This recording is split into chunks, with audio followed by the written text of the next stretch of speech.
Hey guys, how's everyone doing? Welcome back to Harry's Highlights. On this video, we're going to talk about the book, The 7 Strategies to Wealth and Happiness. Now, a lot of people make the mistake of thinking that you either have to choose one or the other. But it's such a misconception. So many people think that to become wealthy, you have to become cold, calculated, and ruthless. And other people think that, to become happy, or to be happy, you have to be okay and comfortable with basically nothing. Which isn't true at all. That's completely false. There's plenty of ways to be able to achieve both. And here's what this book is about. It's about the 7 strategies that will help you achieve those. So what I want to talk about is the philosophies that I've read after hearing this book and what my understanding is of it all. So what I want to talk about is that understanding that there's such a massive difference between making a living and making a life. See, when you're making a living, you're basically just living day to day, week to week, just making your way to the next paycheck. It's all about surviving, not thriving. It's about just what can you do to get by. It's that you're never really going to get far, but you're just enough to get a little bit further ahead each day. That style of living is where you're neither wealthy nor happy. You're going to be constantly just every day is a struggle. It's a battle every day. There's no rest. That's what it means to be making a living. When you're making a life, you're looking at things long term. You're working out what strategies you need to put in place to achieve the goals that are going to give you the life that you want. And hopefully the life that you want for your kids and your kids' kids as well. When you're making a life, you truly are thriving instead of surviving. You are basically enjoying life. You're living to do what you need to do to be able to maintain a life of happiness and fulfillment, not a life of struggle and survival. And that's what the real difference between making a life and living. And making a life is where you can really have wealth and happiness. So one of the ways to achieve that, or one of the topics we're talking about on that topic there, is about understanding unleashing the power of goals. So when you have enough motivation, you can do incredible things. You can basically achieve anything. But it's about having the motivation in the first place. So a great example of having motivation in something is necessities. People will always do what needs to be done to meet necessities. When it comes to food, for a great example is that people will do extraordinary things to make sure they have food in their belly. One of the strategies to achieving wealth and happiness is understanding that if you can basically decide what it is you want to achieve and then make it a necessity, you will work every day at making that happen. Your mind will find ways to achieve it because it's a necessity. It's non-negotiable. It has to happen. That is how you can unleash the power of goals. The other thing you want to do is you want to write them down, because when you write it down, it proves you're serious about it. It's not just a wish. It's not just a hope. It's something you want to make happen. It's a target, and now your mind's going to work towards making that target happen. The other thing I want to talk about there is about understanding that on the journey of finding wealth and happiness, you need to seek knowledge. You need to find out what needs to be done. You need to have the knowledge. You basically need to study first, practice second. You need to have the knowledge and understanding of where you want to go, what you want to do. You need to understand how to do things effectively and better. Because achievement, success, all the things you want in life, it doesn't happen by accident. It's a planned event. It's something you work towards, you work at. You follow a strategy, you follow a system, you follow a recipe, and at the end of it, it produces a result, the result that you want. They say, do this, you'll get this. Do that, you'll get that. You follow that system, that strategy, that recipe, and you will achieve success. You'll get what you want. So that's about seeking knowledge. So one of the things that understanding that we're seeking knowledge is about understanding the control and power you have in life. So if you want something, you can design a way to get it. On the other side of it is understanding that when things happen to you, it doesn't determine your life. How you react to it does. So there's going to be lots of ups and downs in life, especially on your way to your goals. How you react to them will determine the life you have, not the situation you're in or the act that's happening to you. What I mean by that is that, situation happens and one person looks at it with complete despair, defeatedness, utter negativity. They think that it's all over. Their life and what their experience is going to be terrible. Same situation, another person looks at it and sees here's an opportunity for me to grow, overcome this, and get better.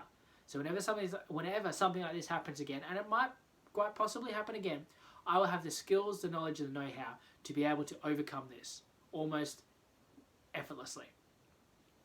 That outlook on it, that mindset, that belief with positivity has a completely different life to the person looked at with negativity. So it's about how they reacted to the same situation, the exact same situation, but they reacted to it differently and it gave them a completely different life. It's the same thing with anything else that happens to you. How you react to it determines your life, not the act itself. You know, some people, you know, they're running and they get caught in the rain and they go, hey, chance for me to cool down. Other people get caught in the rain and they go, now all my clothes are soggy. Completely different reactions to the exact same situation. That's what I'm talking about, the control that you have. So that was just the other part of understanding about seeking knowledge. The next part I want to talk about there is the miracle of personal development. So understanding that the tool of personal development, like personal development in its purest form, is about developing oneself to become better. If you want a life to get better, you have to become better.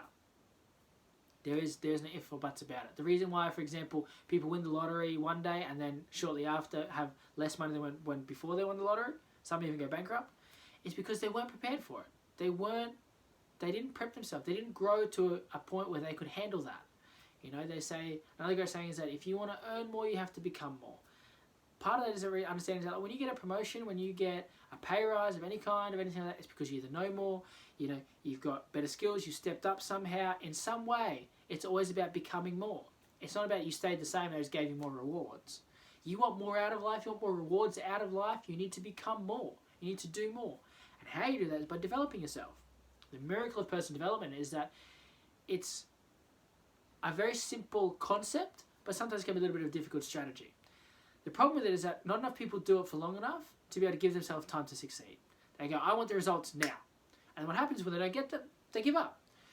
The thing is, with personal development, it's a journey. It's something that you work at each and every day. It's not something that happens in a day.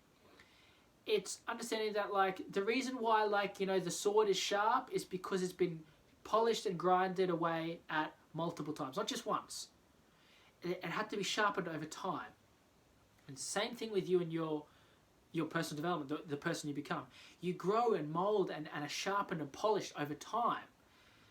And that miracle of personal development means that it gives you the ability to be able to do more and achieve more when you're ready for it. Now, the other one I want to talk about there is about understanding on personal development is that, like, for example, in times of difficulty are usually followed by opportunity. So, again, how you react to it and the development that you've made personally will determine what's going to happen in that situation. But the other side of it is that there's 3 limiting factors that a lot of people experience. One is procrastination. And that's understanding that putting it off. You know, it's like, here's what I should do, but I'm not going to do it right now. I'll do it later. Or it's like, that is kind of important, but I can hold off on doing it. That procrastination will limit you. Second one is blame. When you have that victim mentality and you blame anything and everything else, you limit your growth. Because the person that can stand up and go like, I made a mistake, did it wrong, how can I fix it? Or here's how I'm going to fix it, grows. The person that goes, now, I wouldn't have made that mistake if it wasn't for this, this, or this, or this. They've all sort of tried to deflect, defend, you know, discount what they've done. There's no evaluation or observation of what they've done wrong and how they could come better. So no growth happens. So when that situation happens again, it's the same thing. Oh yeah, but if this or this or this, if all these other things had happened, I would be there. You know, if people just gave me money, I'd be rich. And it's like, okay. But if you worked at it, if you found strategies to be able to achieve it, you would also become rich. But it's about saying that, yeah, I'm not working on those strategies. I'm not, you know, I am taking ownership. So by taking blame, by trying to use blame, you're going to limit your opportunities and it's a limiting factor. Third one there is excuses, which is basically to lessen blame. Is that when it comes down to it, it's like if you can admit the blame, you'll, unfortunately, if you're using excuses, you're trying to discount it. So instead of going like, this happened because I did this, full stop. Not with excuses, it's this happened because I did this, but it wouldn't have happened if this had happened. And it's like, that's great. I'd be a millionaire if everyone gave me money. You know, like, that's useless. That's going to limit you. When you start to look at things in that way and understand that, like, am I just saying this to make myself feel better? Or am I looking at this logically and saying, I'm going to say this even though it's uncomfortable, even though it's difficult for me to admit, but it's going to develop my character. And that is what you need to be saying. That is that you need to remove those 3 limiting factors, you know, procrastination, blame, and excuses to help you achieve more and become more.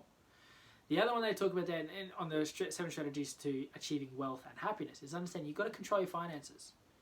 The only difference between the wealthy and the poor is that the wealthy save first, spend second, where the poor do the opposite.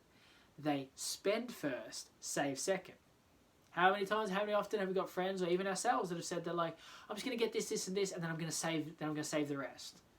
How often or how unoften is it that people go, I'm going to save this, and then I spend what's left over on that, and that, maybe if I can. It's almost always the case of spend first, save second. When you control your finances, it's about understanding that it's all to do with your plan that determines how much money you have, not how much money you make. There's plenty of people that make millions of dollars, spend too much, and are still broke. Plenty of people that don't make anything at all, make very, very little money, but over a period of time, because their plan is right, they save and they invest, they end up making far more money than the person who is making thousands of dollars more than them for a long period of time. So it's understanding that your plan determines how much money you make, not how much money you make. So the other one there is understanding that you've got to surround yourself with winners. You have to understand that you are the average of the 5 people you spend the most around. So if you're spending your time around people that are also that have a broke mentality, that have a mentality of that, like, everything is always negative, that have a mentality of that it's always a blame, of it's the government, or it's it's that person's fault, or this situation, or the environment. Well, you're in control of that. If you want to be around those people, you're going to be exposed to that, and you're eventually going to become like it. If I spend my time around other people that are sick, there's a good chance that I'll also become sick. If I spend my time around healthy people, there's less of a chance I'm going to become sick because they're healthy. That will rub off on me. Same thing with understanding winning and achieving and succeeding. Other people that are succeeding, spending time around with them will help me to do the same thing. So to summarize quickly, I talked about understanding that you don't have to choose one or the other when it comes to wealth and happiness. You can have both by following certain strategies, systems, and recipes. Understanding that you unleash the power of goals when you find something to motivate you to achieve those goals. The second one there is understanding you've got to seek knowledge. Study first, practice second. Understand what it is you want to achieve, and then go from there. And understand the control you have. It's not about what happens to you in life, it's about how you react to it. And I spoke about understanding the miracle of personal development. Understand that if you want a better life, you have to become better. That you only can get in life what you are strong enough for. The other one I talked about there was about understanding that in times of difficulty, they're usually followed by opportunity. So remove things like limiting factors, things that will limit you from achieving more and being prepared and ready for those opportunities, like procrastination, blame, and excuses. The other one was talking about controlling your finances. The plan that you have is what makes you wealthy, not the amount of money you get paid. The last one there was about you've got to surround yourself with winners. Anchor your environment. You have control over the environment you have. So spend your time, surround yourself with people that are also on that same journey, same path that you want to be on and you want to be on. And if you can do all these things, you can understand all those ones, you'll be committing to a few and subscribing to a few of the 7 strategies to wealth and happiness. Now I'll be making a lot more of these videos for you for this training series to help you with your personal development goals.